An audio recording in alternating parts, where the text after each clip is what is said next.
My mother died 2 months ago. It wasn't a tragedy in the sudden, shocking sense. It was a long, slow, quiet, fading cancer. We had years to prepare, but you're never really prepared. The last week was spent in a sterile, beige-colored hospice room that smelled of bleach and quiet finality. I sat by her bed, holding her thin, papery hand, just watching her breathe. She was at peace with it. That was the strangest, most difficult part. While I was a tangled, screaming knot of grief and anticipatory loss, she was serene. On her last day, when her breathing was shallow and her voice was a dry, rustling whisper, she pulled me close. Her eyes, which had been cloudy and distant, were suddenly crystal clear.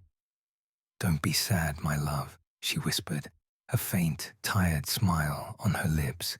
"I'm not afraid. I've never been afraid. He's always been with me."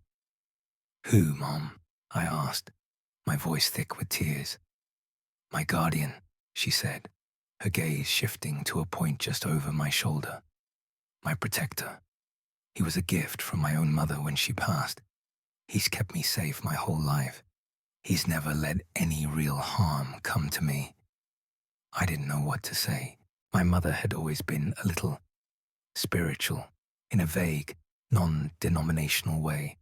I just assumed it was the morphine talking, a final, comforting delusion. I squeezed her hand. "When I go," she continued, her eyes locking back onto mine with a startling intensity, "he will pass to you. He has to. He needs someone to watch over. You will be safe now. Always." "Mom, don't talk like that," I choked out. "You won't believe me at first," she said, ignoring me, her voice gaining a strange, final strength. "But you'll know. There will be 10 marks, 10 signs after I'm gone. When you've seen the 10th, you'll know he's with you. And then you will see him." She recited the marks to me then, her voice a low, rhythmic chant.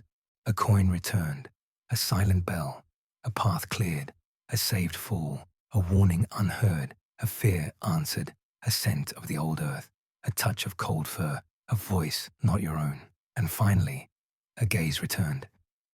She finished, and a deep, peaceful sigh escaped her lips. She closed her eyes, and a few hours later, she was gone. The funeral was a blur. The weeks that followed were a suffocating fog of grief and paperwork. I was just going through the motions, a ghost in my own life. I'd completely forgotten her strange, final words. They were just the ramblings of a dying woman, a final, beautiful, meaningless piece of poetry. Then the first mark appeared. I was at the grocery store, fumbling for my keys in the parking lot, and a quarter slipped through my fingers, clattering onto the dark, wet asphalt. It was late, raining. I looked for a minute, but it was gone, probably rolled under the car. I sighed, wrote it off, and drove home. When I got to my apartment and emptied my pockets onto the dresser, there it was, sitting right in the center of the pile of my keys and wallet, a single, dry, gleaming quarter. I stared at it. It was impossible. My pockets had been empty, but my grieving mind immediately supplied a dozen rational explanations. I must have had another one. I must have picked it up without realizing it. I dismissed it, but a tiny, cold seed of unease had been planted. A coin returned. A week later, the second mark. I was walking home from work, taking my usual route past an old, decommissioned church. As I passed its silent stone bell tower, I heard it. A single, clear, resonant bong of a great bell, echoing through the quiet afternoon air. I looked up. The tower was still. The great bell was motionless. No birds flew out. No one else on the street seemed to have noticed. An auditory hallucination, I told myself. Stress and grief do strange things to your mind. A silent bell. The third mark came a few days after that. My work building is old, and the maintenance staff is constantly doing repairs. I was heading to the break room, but the hallway was blocked by a huge, wheeled cart full of tools and equipment left there by a worker who was nowhere in sight. I sighed, annoyed, and turned to go the long way around. I got to the end of the hall, turned the corner, then realized I'd forgotten my wallet at my desk. I turned back. The hallway was empty. The massive cart was gone. The whole process had taken less than 30 seconds. There was no way anyone could have moved it that fast. It had just vanished. A path cleared. I wasn't just uneasy anymore. I was starting to get scared. These could not be just coincidences. They were too specific, too perfectly aligned with my mother's strange prophecy. I started to feel like I was a character in a story that someone else was writing, and I started to feel like I was being watched. It was a constant, low-grade, prickling sensation on the back of my neck. I'd be in my apartment, and I'd feel a sudden, intense pressure, as if someone had just walked into the room. I'd spin around, my heart pounding, but there was never anyone there. I started seeing things too, flickers of movement at the very edge of my vision, a shadow in a doorway that was a little too tall, a little too dark. When I'd turn to look, it would be gone. Mark number 4 happened a week later. I was clumsy with grief, not paying attention. I was walking down the stairs to my apartment's lobby. I missed a step, and I pitched forward. I remember the sickening, weightless lurch, the flash of the hard, tile floor rushing up to meet me. I braced for the impact, for the crack of bone, but it never came. I just stopped, a foot from the ground, suspended in mid-air for a split second, as if an invisible, powerful hand had caught me by the chest. Then I was set down, gently, on my feet. I stood there, trembling, in the empty, silent stairwell. A saved fall. The 5th and 6th marks came in quick succession, like a 1-2 punch from this invisible force that was now ordering my life. I was about to get on an elevator at a shopping mall when I felt a sudden, inexplicable wave of pure dread, a silent, internal scream telling me, "Do not get in." I hesitated and let the doors close without me. A moment later, the lights on the floor indicator went dark, and a loud, grinding screech echoed down the elevator shaft, followed by the distant sound of the alarm bell ringing, a warning unheard. That same evening, I was walking home through the park. A large, barking dog, off its leash, came bounding towards me, its teeth bared. I froze, a jolt of pure, primal fear shooting through me. The dog was a foot away, ready to leap. When it suddenly stopped, it let out a high-pitched, terrified yelp, tucked its tail between its legs, and fled as if it had seen something standing right behind me. Her fear answered. I was 6 marks in, and my life was no longer my own. I was being guided, protected, manipulated by an unseen, unknowable force. The feeling of being watched was a certainty now. I began to see it more clearly, though never directly. In the reflection of my dark TV screen, I'd see a shape standing in the room behind me. It was tall, stooped like an old man, with arms that were too long, their hands almost touching the floor. In the reflection of a shop window as I walked by, I'd see it, a dark, hulking shape, following a few paces behind me, always keeping to the shadows. The 7th and 8th marks brought it closer, from a visual presence to a physical one. I started to notice a strange smell in my apartment, a smell that would come and go without reason. It was a heavy, musky, animal scent, the smell of damp, rich earth and something else. Something like wet fur, a scent of the old earth.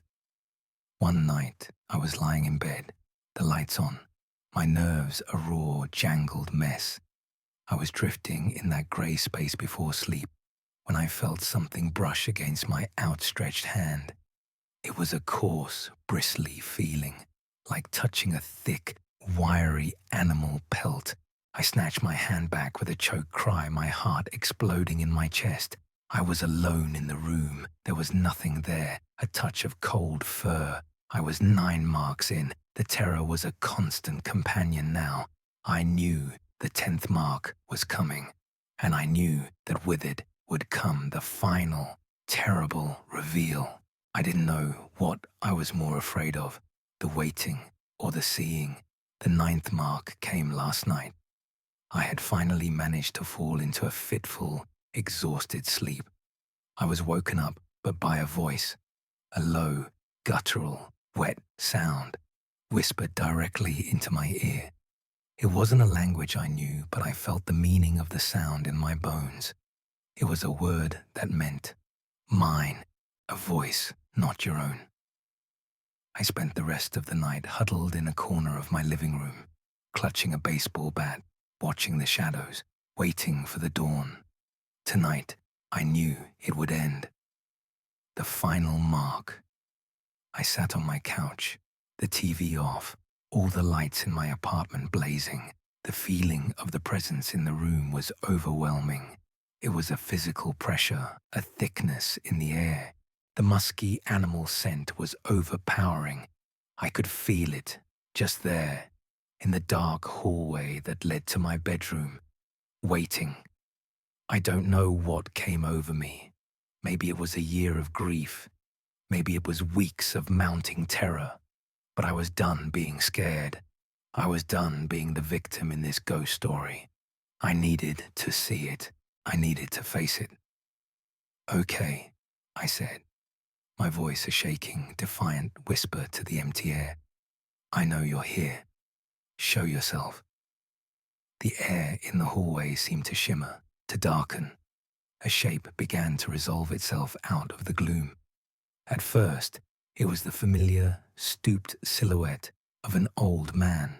It was tall, maybe 7 feet, even with its hunched posture. Its arms were long, the gnarled, 3-jointed fingers of its hands brushing against the floorboards. Its body was covered in a thick, matted, greasy black fur, and then it lifted its head. And I saw its face. It wasn't a man's face. It was the long, narrow, bearded head of a goat. Its horns were thick and curved, spiraling back from its narrow skull. But the worst part, the part that finally, completely broke my mind, was its eyes. They weren't the dumb, placid eyes of a farm animal. They were a pair of intelligent, ancient, and utterly malevolent yellow eyes, the pupils horizontal slits, like a serpent's, and they were looking directly at me. A gaze returned. The 10th mark, the final sign, my mother's guardian angel. I didn't scream. The sound was trapped in my throat, a solid, immovable ball of pure terror. We just stared at each other for an eternity across the 20 feet of my brightly lit living room, and in its ancient, yellow eyes, I saw it, the same serene, peaceful, knowing look my mother had on her face when she died. It is my protector, my guardian. It has been with me, a silent, unseen shadow, for the past 2 months. It cleared the path for me. It saved me from the fall. It frightened away the dog. And now that I have seen it, it no longer feels the need to hide. I am writing this now from my desk. The sun has come up, but it has brought no comfort, because it's still here. It's standing in the corner of my room by the door, its stooped, hairy form a black hole in the morning light. It hasn't moved. It just watches. My mother's final words echo in my head. I've never been afraid. He's always been with me. What do I do? How do you escape a guardian angel? How do you run from a protector that will never, ever let any harm come to you, but whose very presence is a fate worse than death?